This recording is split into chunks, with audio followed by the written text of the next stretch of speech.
The CEO Hour with Dean Akers. The mission? To help CEOs and startups succeed in today's marketplace. Entrepreneur or established CEOs, is your business growing? Where is your business going? Let's talk about it with your host, Dean Akers. Well, welcome to the CEO Hour. I'm your host, Dean Akers, as we bring you top CEOs and entrepreneurs every week that share their journey. And what's cool about it is they share their thoughts and ideas that helped in their successes, but even more importantly, they generally share stuff they've learned not to do again. Today, I'd like to welcome Guy King III, president of M.E.Wilson Insurance Company. Welcome, Guy. Thanks, Dean. It's a pleasure to be here. Well, Guy, you and I have known each other for a number of years, and you're a big success in the Tampa Bay area. But I always like to start our journey and our visit on a kind of an infamous day. You probably don't remember a lot about it, but May 5th, 1949. Mm-hmm. What happened? Yeah, that was my birthday. I was a lucky man then. I was born to Ann and Guy King, and two great parents. I mean, so I feel really blessed that I had such a great family. Well, when you were born, so now you start your journey. Tell me about your early years in school. Early years, Roosevelt. I recently returned to Roosevelt Elementary. First time I'd been back there in 60-something years. That had to be cool. Oh, it hadn't changed that much, but the teachers were great, and I got to visit each class and tell them about it. I used to go to this school too, and I recited a poem from one that I learned in 5th grade that I still had. And what poem was that? It's The Congo by Vachel Lindsay. It's a very bombastic, has a lot of rhythm and a lot of sounds. Boom-lay, boom-lay, boom-lay, boom. How long is it? That's about a minute. And, let's hear it. A roaring, epic ragtime tune from the mouth of the Congo to the mountains of the moon. Death is the elephant, torch-eyed and horrible, foam-flaked and terrible. Be careful what you do, or mumbo-jumbo, god of the Congo, and all of the other gods of the Congo. Mumbo-jumbo will hoodoo you. That's epic. Did that get their attention? Oh, they were spellbound, you know. Had they been a little bit older, they'd have been like, oh, what is this old guy doing? But no, that actually sounds like today's rap. Yeah, 3rd and 4th graders loved it. Yeah, that's cool. So what'd you share with them about your Roosevelt journey? I just wanted them to know that it seemed like they were just there, and that people were making them do things, some of which they didn't want to do, and but it all turned out okay, and there was a reason for everything that they were learning and how they were being taught, and there's not much you can, serious you can talk to them about, but I enjoyed seeing them. They were beautiful kids. I mean, just wonderful kids. Well, it's got to make you excited. I know you work a lot in the community, but we really have a pretty good backstop coming up. I mean, these kids are going to be okay. Yeah, they're fine. They all have to make a decision, and then like at some point in every person's life, there comes a decision. Say, okay, I'm going to start, and I'm going to do something, and I'm going to be a significant person, and I'm going to be a significant contributor to my community. I'm going to be a good citizen. A lot of my CEO buddies that are in our age group, mm-hmm. When we were in junior high and elementary school, at least I'll speak for myself, I was just a regular kid. Mm. I didn't have these big aspirations. I certainly didn't think I'd have the pleasure of ever meeting a man like you and, just going through life. So I think we're in good hands. So now you're going through Roosevelt. You get out of Roosevelt. Where do you head? Woodrow Wilson. Oh, you went right through the system. Right. Woodrow Wilson Junior High, and I ended up at Plant for a year. But there's where things started to go off the rails, or I discovered women, but they discovered me, girls, and I was more interested in the social aspects. And pretty soon I found myself at a brand new school. My dad's military school that he went to in Chattanooga, Tennessee, the Macaulay School. At the time, I thought it was horrible, but I didn't realize it was one of the best schools in the country. And anyway, that was the next 2 years in a summer school were spent at the Macaulay School. So you're echoing what we said just a few minutes ago, that as you're just as a normal kid coming up through elementary school, junior high, and high school, you had a lot of the distractions that are out there today, even way back. Absolutely.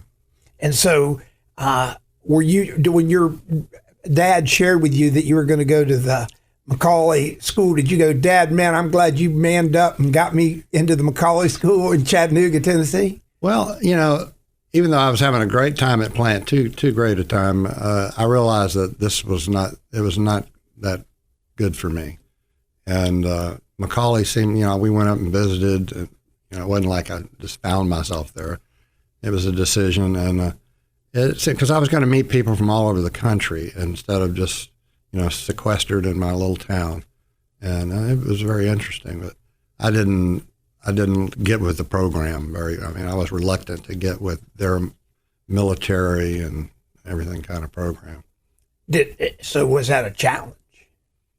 Yeah, it was a big challenge because I kind of pushed back on a lot of things. And I remember my mother and father came to visit me for Parents' Day, and the dean, Warren James, called me in to talk to my parents. He started off the conversations that, Mr. and Mrs. King, your son guy, he's never going to amount to anything. Which is something, if you'd have known my mother, she was a very strong person. That was not a good thing to say to her.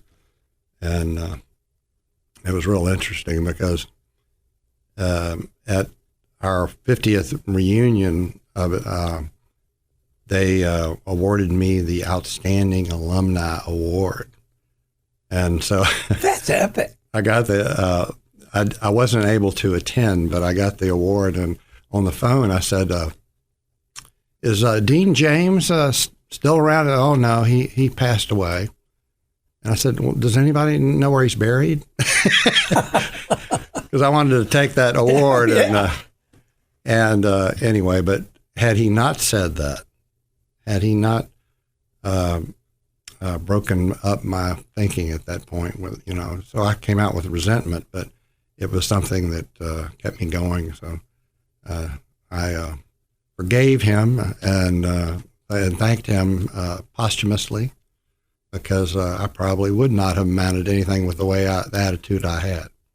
Well, I think that for our listeners out there, whether you have young kids or wherever you are in your journey, there's a message there, isn't there?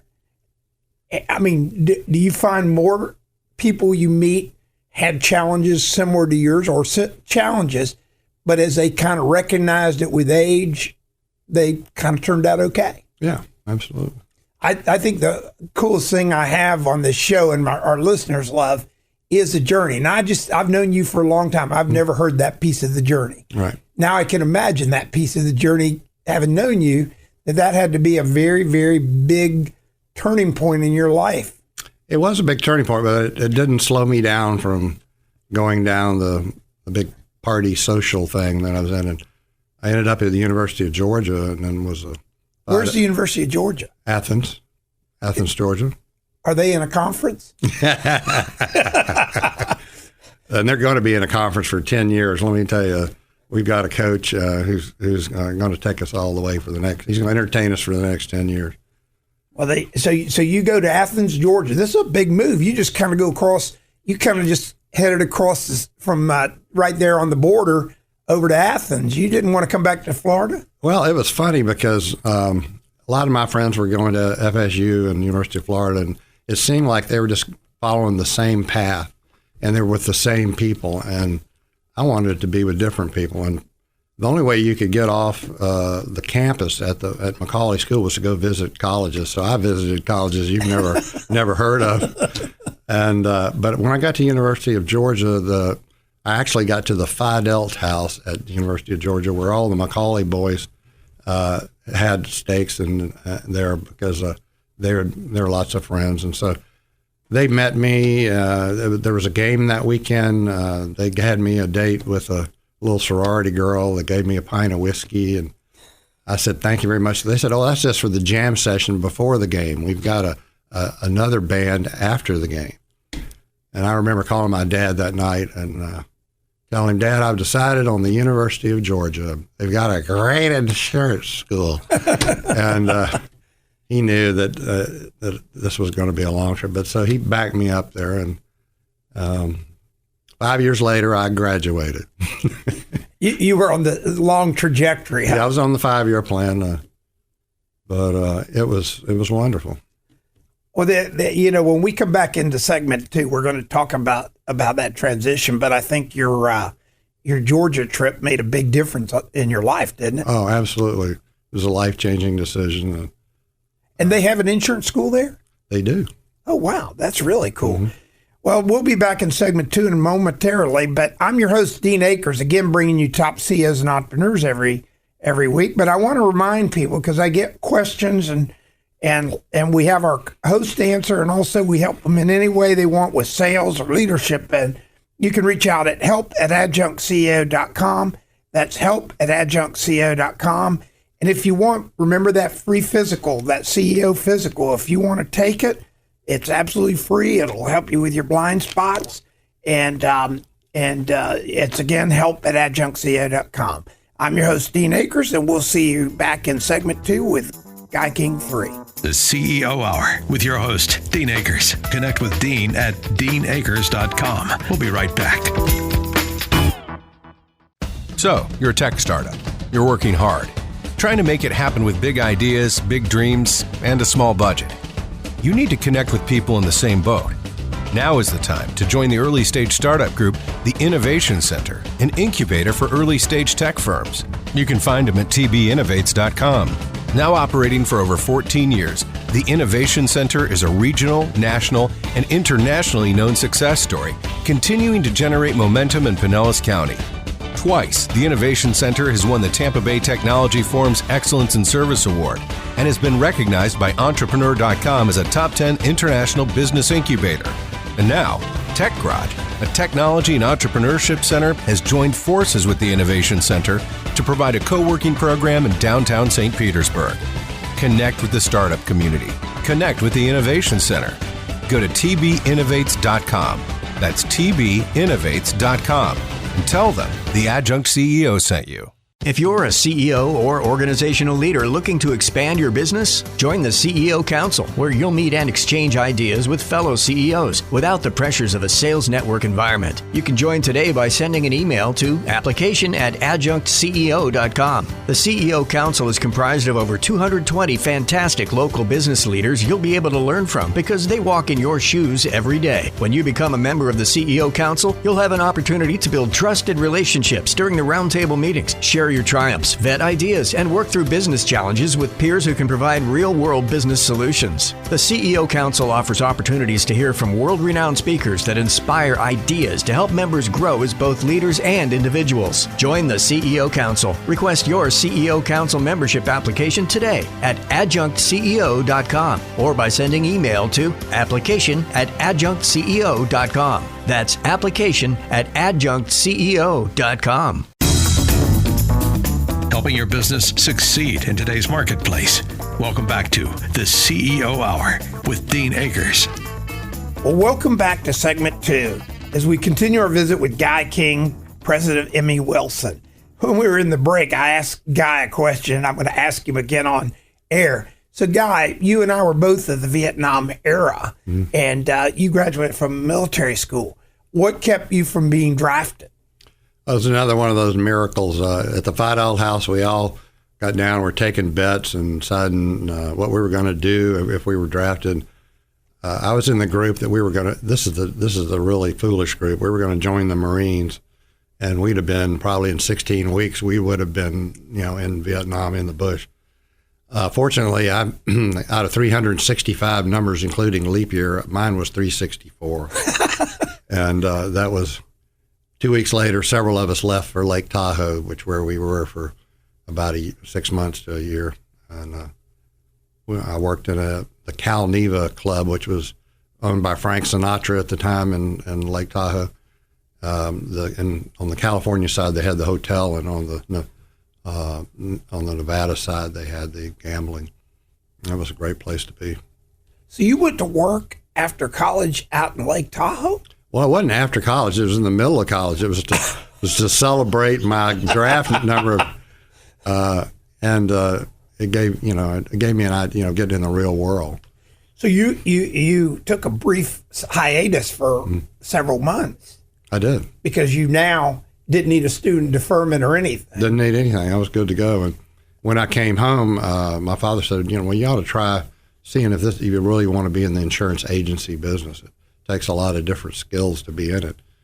And he gave me one of his old Hickey Freeman pinstripe gray suits, and I cut it down to me. I cut off about half my hair, shaved my mustache, and got some of those two-tone black and white shoes, and showed up at work, and it was great. I mean, first day we went to the university club and had lunch and had a martini and a little steak, and ended up with a brownie, and I went down and went visiting the different banks and saw the cute little receptionists there, and they thought I was great with my long hair and my Hickey Freeman suit, and I thought, I can do this. This isn't hard, and I was just halfway through the first day.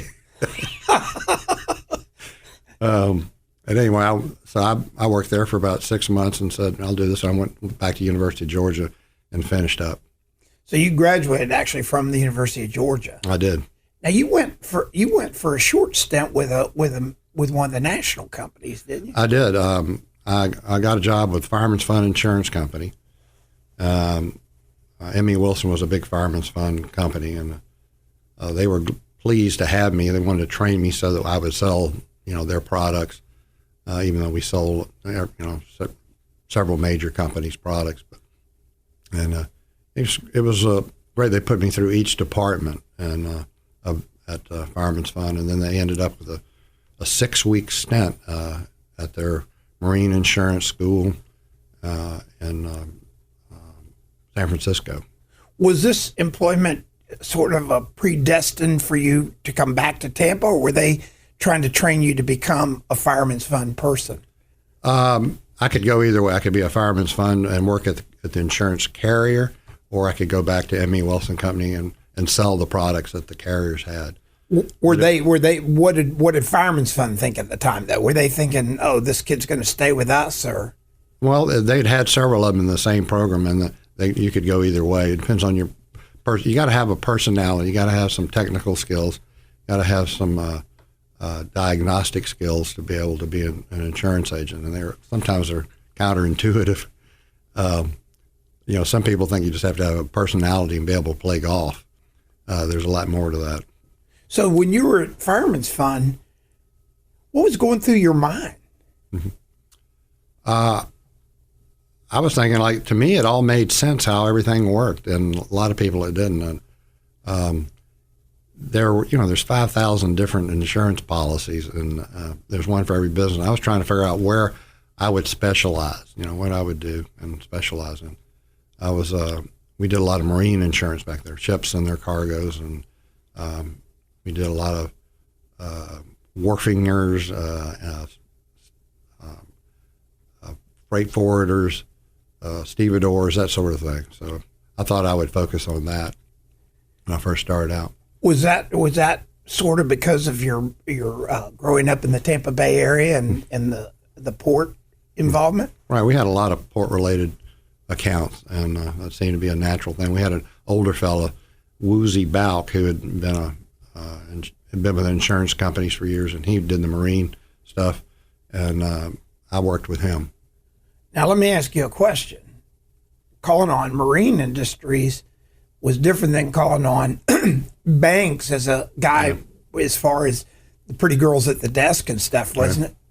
Yeah, it was, and I had to get some other clothing in because the guys in the stevedores didn't want to see you down there in your fancy suit and tie, so you had to have different uniforms. And so, how long were you with Fireman's Fund? 2.5 years. 2.5 years. Did you transfer around, or? No. Other than that end, because they had a huge branch here in Tampa. They've been bought since by Allianz, but they had 250 people that worked here over on West Shore. So you were working at a Fireman's Fund branch in Tampa. You weren't up in Georgia somewhere. No. So you were still in your setting of Tampa, your hometown. Right. So I'm interested. You're the third. Mm-hmm. Who was the first? Guy King the first was a entrepreneur. He came from Lookout Mountain, Tennessee. His family originally came from Texas. My dad, Guy King Jr., was also grew up in Lookout Mountain. That's where the Macaulay School is right there in Chattanooga. And so he went to the University of Virginia, and he was in Virginia Law School when the war broke out. And he decided he didn't want to be on the ground, so he joined the Army Air Corps. And he was going to be sent to MacDill Air Force Base in Tampa, Florida. And his neighbor said, well, I went to school with M.E.Wilson. Look her up. She was a great, beautiful girl. You'd really like her. Well, when he got to Tampa, he did look her up, and 6 weeks later, they got married. Wow. 6 weeks after that, he was shipped overseas and flew 50 missions. Really? Originally, they flew 25, but everybody got killed in a couple of when they were doing low-level bombing. So they decided to go. By the time he got there, they were doing high-altitude bombing, so they had to do 50 missions. And somehow he lived through that and came back to help his father-in-law, Gene Wilson, M.E.Wilson, run his business. So your dad was in World War II as a pilot. Mm-hmm. He's married. Married. He comes back, and I'm assuming that's when the family started? Right. And you were the firstborn? No, my sister was, Jean. Oh, wow. Mm-hmm. And so he meets, that's just very, very cool how he meets his wife, and her dad is the founder of M.E.Wilson. Right. Was she in the insurance business? No. And so he came back. Was his father-in-law like excited because he was a veteran pilot, or did your dad have to go, come on, I need a job? Well, I'm sure a little bit of both. I mean, he was a war hero, but, Gene Wilson liked it because he had some perpetuation lined up there. Because he was, I guess, in his 50s by the time Dad got back from the war. So it gave him somebody to perpetuate the business with. Wow, that is very cool. So your dad comes in, and what was his strength? Everybody really liked him. I mean, he just had a great personality. He was a true Virginia gentleman, and he was real smart. And he got the Tampa Electric account with his friend H.L. Culbreth was over there, and he got that account, and we kept that account for years. I got to ask you a question because you just hit something, and we've just got a minute to the break. But how important is relationships in sales? Absolutely. I mean, the first thing they want to do is, are you capable, and then are you honest? Somebody that's really going to take care of me, and so relationships are real important. A lot of people like to come in and say, here's all the facts. You got to be able to do that too, and you have to add value that's not being delivered, and you have to address whatever pain they're having, whether they're not sure they're getting what they're paying for, that sort of thing. But relationships starts at the relationship, and then you have to earn it after that. Well, I'm betting your dad had a pretty tight relationship with HL when he was starting out. Right, they were very close.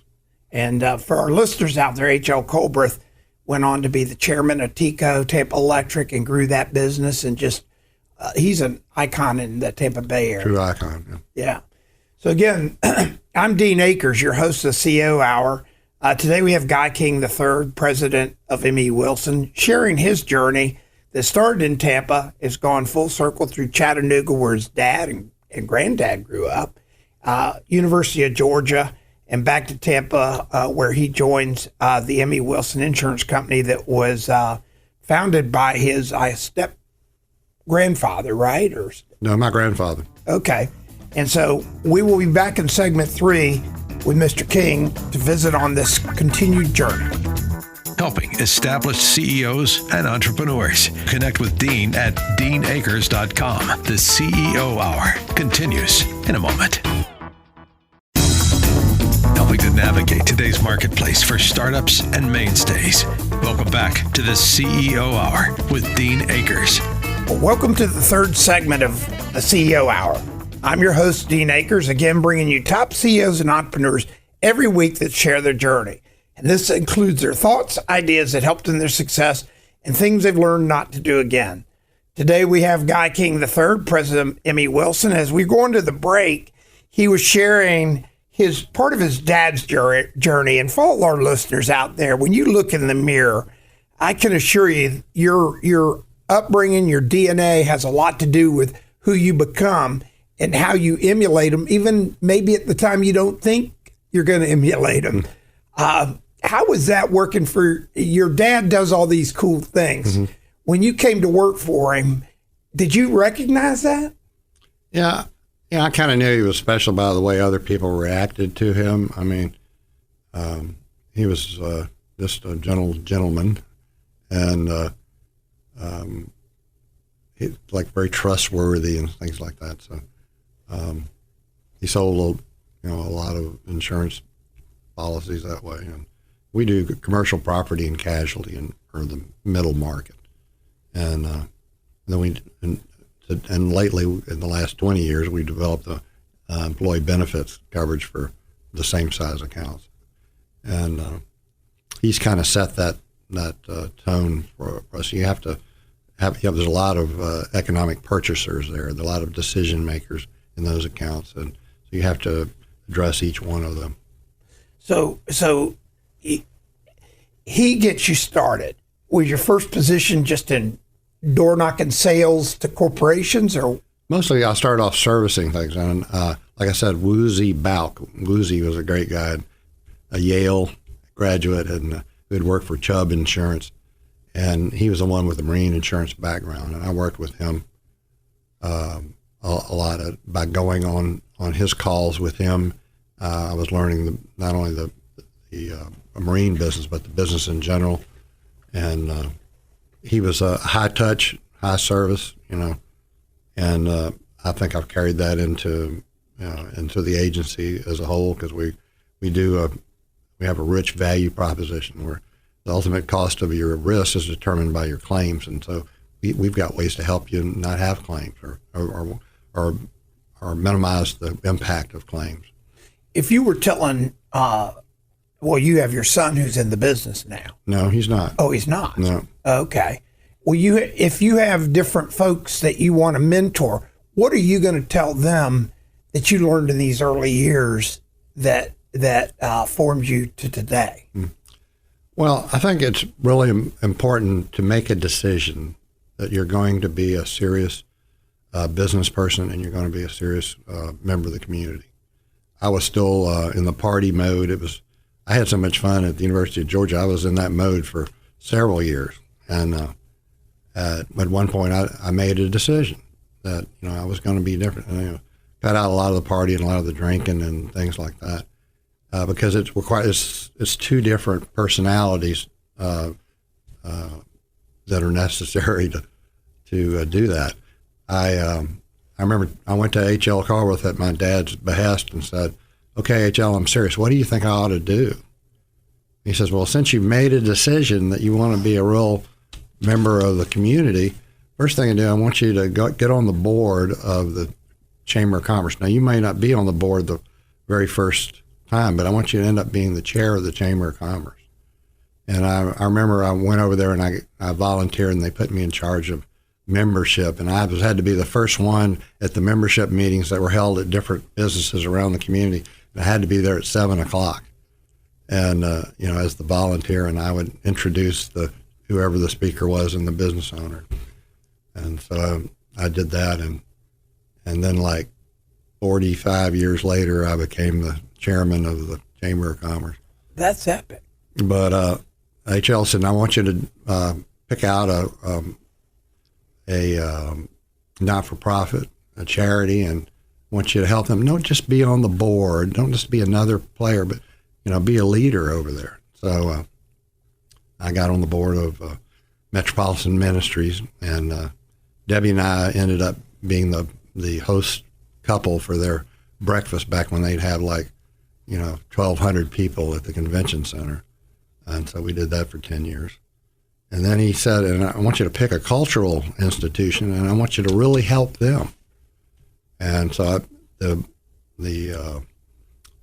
Performing Arts Center, Tampa Bay Performing Arts Center, now called the Straz, had been decided. It was an idea, and I remember I got a check for $1,000, and I went down there to find somebody to give the check to. There wasn't anybody to give the check to, and finally they sent Bob Ellick, who was the development officer. Bob's still around here, and he's a great guy. He said, "We'll take your $1,000, and by the way, we're thinking about starting a support group for the Straz." So we started couples. Everybody give $1,000 a year, and we call it the producers. And we wanted to show the community back the Performing Arts Center. And at one point it hit 250 couples, so that was $250,000 that was coming in. That several of us got together and formed the producers. Wow! So your relationship that your dad created early on with Mr. Colbert, what a value to have that man as a mentor. Right, and there's some things that a father can't tell a son. And when H.L. told me anything, he'd look right through you with his eyes. I mean, you'd be like, "Oh my God, he's got me pinned against the wall here," and it's just real helpful to have somebody of his ilk to kind of guide me. Would you tell our young entrepreneurs and our young business folks that they need to seek a mentor? Seek a mentor, somebody that you like the way they've done things, that they've accomplished something you'd like to accomplish. Get a mentor. And with your experience, you've found a lot of the people in our era are open to being mentors, aren't we? Absolutely. I know you're a famous mentor, and people would be lucky to have you. And I do it all the time. I do it with young men, young women who think that they're at a disadvantage, and just don't go ahead and do it. Yeah, it's got to be exciting for you now. We had Stuart Lasher on the show about 2 months ago or whatever. And he came out, and this is a good takeaway for all our listeners that I keep re-echoing what he said. He said from 20 to 35, that's when you focus on learning. Mm-hmm. From 35 to 55, you focus on earning. Mm-hmm. And from 55 and on, you focus on returning. Mm-hmm. You're truly in the returning phase of helping, aren't you? Well, I think the whole experience, your whole lifespan, your own business life is give as you go. Right. Not when you get to the end, right, and you can afford it, or you've got extra time. Because a lot of the things I gave, it was not money, it was business experience that I gave to not-for-profits who were just not utilizing best practices. So when you give as you go, it hurts more that way. And you're and it's the end of self-centeredness, which is hard on us because we don't realize it when we're being self-centered. How would you tell our listeners they should look in the mirror to measure that? How would you describe that they need to really, if you are serious about this, which I, by the way, agree with you, looking in the mirror, what do you need to be asking yourself today? Are you really focusing on what's good for you and everything that you do, or are you focusing on what's good for everybody involved? That's real important. Self-centeredness is the cause of a lot of the afflictions that we all have, all the isms that we have, whether it be workaholism or alcoholism or drug addiction. And I think that once you get centered, and hopefully the people can develop a power greater than themselves, a spiritual relationship. Right. Because I don't know how I could have gotten through the business things I did, the family things, having children. I mean, you need a power greater than yourself, because it ain't you when it comes to those kids. And life usually provides enough challenges and enough pain for you to look to realize that, there is a God, but it's not you. So you met your wife how many years ago? 35. 35 years ago, and were you smitten immediately? Absolutely. I had heard about Debbie, and a friend of mine said, "Oh, you would love to meet her. She's perfect for you. She's just a peach." And I went, "Yeah, right." And then I was going to a church thing during the middle of the week. It was a young singles thing, and I went to the front door. It was locked. I went to the side door, and I pushed on it. It was locked. And I was just about to turn away, and all of a sudden the door opened, and she was letting me in, and I knew immediately that that's who she was.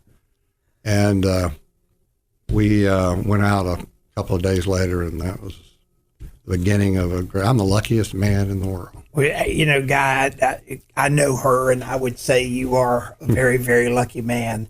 And but I also would subscribe that you probably make a lot of your own luck, right? Well, you know, part of it's just being there, showing up, and every day, and being on time. Well, when we come back in the final segment, we're going to finish up with Guy King's great journey, and he's done some really cool things. I've been fortunate enough to work with Guy for years. We both were early instigators to the CEO Council, and co-founders. And that was a big give back for us. And again, your journey is epic, and I appreciate you coming on the show. So we'll be back in segment 4 momentarily with Guy King, President M.E.Wilson. And again, I'm Dean Akers, your host of the CEO Hour. See you in segment 4. Success never takes the weekend off. Connect with Dean at deanakers.com. The CEO Hour continues in a moment. Growth begins by understanding where you are now. For a limited time, business growth experts at Adjunct CEO will provide a full CEO physical of your business valued at $10,000 for free. Email ceophysical@adjunctceo.com. This offer includes financial, marketing, and sales analysis and an outline to help you strategize future success. For your free CEO physical, email ceophysical@adjunctceo.com. ceophysical@adjunctceo.com. Florida ranks high as a new hub for business growth and innovation. Startups, restarts, and starting over are all part of the new vitality generated as geography and economic opportunity collide. As Florida's entrepreneurial ecosystem grows, many are using Synapse to grow their business. Synapse is a groundbreaking methodology that connects all personas within the innovation economy, utilizing a method that enables all users to progress in meeting their given needs while promoting much-needed community engagement. Never more than now has Florida presented opportunity to be better aligned in business, providing huge potential for greater overall results with strong collaboration and holistic leadership. Synapse is a growth synthesis platform that will allow you to take advantage and flourish in ways you never thought possible as an entrepreneur, as a business, and within the context of community, events, connections, publishing, all with Synapse. See for yourself at synapsefl.com. That's synapsefl.com. Helping your business succeed in today's marketplace.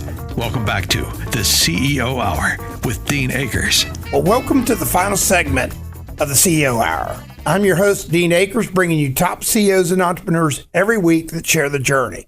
This week we have Guy King, President M.E.Wilson Insurance on, and the first 3 segments have been awesome. And by the way, if you're coming on late to this and you want to hear the first 3 segments, this will be up on a podcast as the CEO Hour podcast on all the major networks. That's Apple, Spotify, Stitcher, all those. So you can listen to the full visit we have with Guy King as he's shared this epic journey. So Guy, now you're really starting to be a major player in growing M.E.Wilson. Mm-hmm. Tell us about that piece of the journey and all your give backs along the way, because you've just had this epic journey in your professional career. Well, a lot of, I have to recognize my brother, Doug. We're partners from 1985 when we bought the business out from Dad, and it wasn't a very big business then, and we made it into a big business. And so he was running the inside of the agency for a long time, and I was in charge of sales management, kind of our outside representative. And So we determined that our value was that we were going to deliver the same service that our friend Jerry was doing over at the Bank of Tampa. Jerry Divers, couldn't find a bank that delivered a service like he wanted to, so he started his own darn bank, and they've been a client of ours for a long time. And so in 1985, we decided that we were going to add the risk management approach to selling insurance, not just insurance, but insurance is just one part of risk management. And we could bring other things, and we would bring it to our clients for no cost. But we funded it. We had claims people who were claims advocate, who were professionals, not just, the secretaries who were forced to do the job. These were claims professionals. We had loss control people, and who would go out and find sources of loss and help you remove them or minimize them, that sort of thing. And so that was a real secret to M.E.Wilson. And people that appreciated our services stayed with us forever. Well, you know what's funny about your industry, and you and I talked about this a number of years ago. Insurance is for coverage, but the reality is most businesses don't want to ever have to use it. Right. So when the company like you takes a proactive approach to helping the companies never having to use it, it's a win-win, isn't it? It absolutely is. And it takes the right attitude. Some people will say, I'm just too busy to add, safety and risk management and that sort of thing. And we would do it for them, but they have to buy in, and then they have to internalize it to really be safe. And that's where we're doing a lot of captive programs now, where they're actually paying their own claims, and all of a sudden they get a lot more serious about safety and risk management. And if you have the right attitude, it really works. I was in the tire industry, and I tell people the toughest thing I ever had to do was after one of my guys got killed, and it was his fault. He didn't use a safety precaution that was clearly there. And I had to sit in the driveway of his house in Lakeland, Florida, and watch a minivan pull up and a wife and 3 kids get out, and me have to share with them that their father and their husband had just gotten killed. That's not about the cost of insurance. No. And so I'm an advocate of what you're doing for sure. And I think, yeah, thank you for what you do. So now you're moving through, you're growing the company. You and your brother are really rocking. You're doing a lot of community give back too. Absolutely. What's some of the biggest things that you feel the most proud of in your community give back? Well, one project we did with Todd Leiweke. He was the CEO of the Lightning and brought the whole graciousness philosophy to the Lightning, along with Mr. Vinnick. He was a great guy, and we were talking about the homeless in the area. And back at that point, there were homeless on the streets. They were down at Amalie Arena. They were in Ybor City, and to a certain degree, there's still some there, but it's been reduced a lot.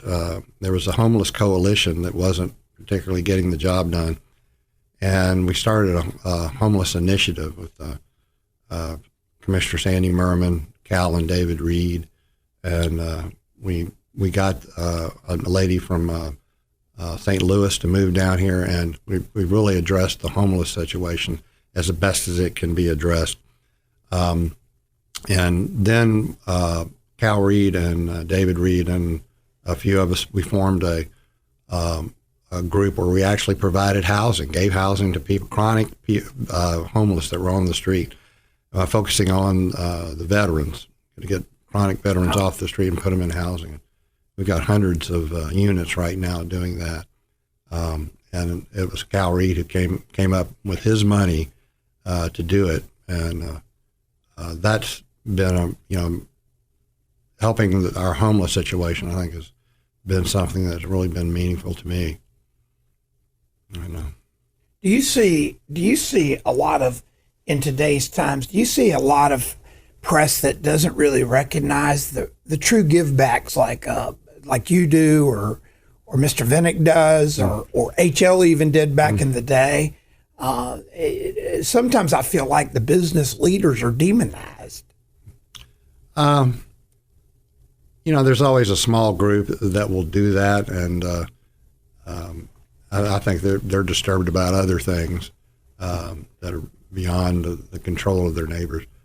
But no, I really haven't seen too much of that in Tampa. I think we're lucky in Tampa. We've got a good community. We've got a great mayor, got a great police chief. I think we're in pretty good shape here for that kind of attitude. Well, I know that you're a big give back, and some of the folks you've mentioned have been great give backs, and I acknowledge it. And I hope the community does. As we get near the end with your journey, not that your journey's near the end, but what would you want our entrepreneurs and our young CEOs and other CEOs out there to really get as a takeaway today that you've learned that if you were sitting around with folks, you would want to hope transfer to them? Well, the thing is, when you get serious, and you've decided that this is what you want to do, is goal setting works. Goal setting works, and each goal needs to have an impediment plan on how are you going to get there? What are the impediments to my goal? And then time management. That was the next thing I learned, was time management. Problem solving, how to solve problems. And problem solving has helped me so much when I go into a situation at a not-for-profit and they're talking about, we've got this problem. I said, well, let's put it through the process here. And so I just think that there's all kind of things can be learned. A friend of mine has got a business. It's called the Successful American Male. And it's everything a young man should learn that he may not learn in school or from his peers or from his family. And what was that called again? Successful American Male. Is it okay? So our listeners out there, is it a website or is it a It's a book? website. It's a website. Successful American Male. Right. And you'd recommend, if you're a young entrepreneur, you should go there. Well, when I decided to be serious, I had to find each one of these categories. I had to find somebody who could teach me goal setting. I had to find somebody who could teach me time management, problem solving, those kind of basic. Well, here's a company that has got segments, video segments for every one of those things, and more. Like your finances. How can you do your checkbook? And there's parents out there listening. They all know about their young men that they can't do this and can't do that. But there's some things they can do really well, but they want to be able to do a lot of things well. Okay, and so this is a program. My friend Joe DeRoma is the United States guy. The original founder of this is from Australia, and he's been a big success. And I think it's going to take over in America too, for people who really want to seriously become successful. Wow, the reason I love the show is I always have a great takeaway. So today's takeaway is really go to Successful Male American, and that's Guy King sharing that, who has definitely been a mega success in our community. And again, Guy, I just want to I really appreciate you coming on and sharing your journey. Thank you for coming on today. My pleasure, Dean. Thanks for including me. Again, each week we bring you a top CEO. Guy today has shared just some epic stuff, and his journey obviously was pretty epic, going all the way through the University of Georgia, finally getting serious, and then sharing this real takeaway of the Successful Male American. I'm going to go there as soon as we finish up. And then also, again, sharing, Guy, I just want you to reiterate one more second how important is a mentor. It's everything. Because if you don't have somebody that's already, because these people are giving you experience, they're not giving you advice. They've already been through the situation. So pick somebody you like what they have and follow it up. Okay, so my listeners out there, go get yourself a mentor. Get on that Successful Male American. And again, thank you, Guy King, for coming on. Thank you, Dean. And we will see you next week on the CEO Hour. Thanks for listening to this CEO Hour with Dean Akers, helping businesses and CEOs succeed in today's marketplace. Receive a free CEO physical when you connect with Dean at deanakers.com. That's deanakers.com. And join us again next week for the CEO Hour with Dean Akers.